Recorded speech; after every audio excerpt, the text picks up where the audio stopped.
Unlawful stops and illegal searches by police continue, according to a federal monitoring team, and that became apparent the night of Sean Suiter's shooting and in the days that followed.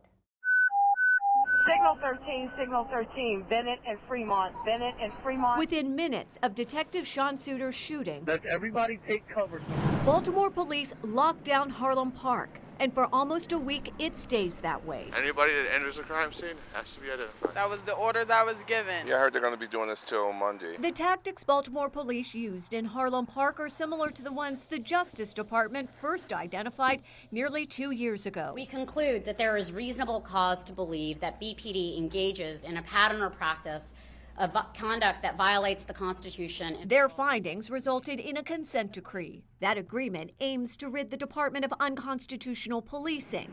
Federal authorities are now monitoring it. In a new 105-page report filed in court, federal monitors write, BPD's response to the shooting of Detective Suiter in the Harlem Park neighborhood raises concern about how BPD conducts and documents stops, searches, and arrests. He's gonna check on you. How long y'all been staying up in here? In this case, the two men you see actually approached police with an ID they found on the street.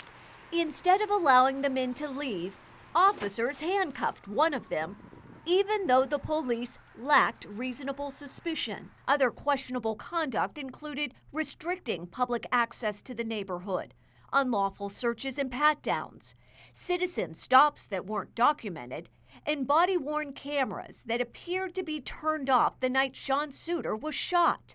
Patrol had only one available recording from that night.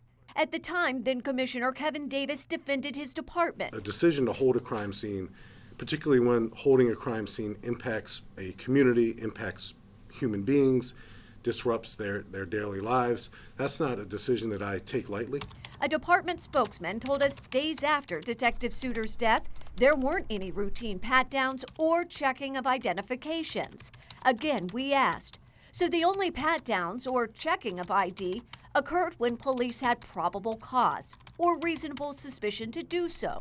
The PD responds, a reason to do it. Neither the mayor nor interim police commissioner had read the federal monitor's report as of Thursday afternoon. Under the 163-page report from the Department of Justice, we're under consent decree to reform this police department. We've got a long way to go. We recognize that. We have a job to do, but we can't infringe on folks' rights as we do that. So I'm going to take a look at the report. I'm going to make adjustments within the police department to address the concerns outlined in the report, and we'll go from there. For police departments under federal oversight like Baltimore's, there's a real concern that poor policing ultimately makes a city less safe because communities are unwilling to give police the information they need to solve crimes.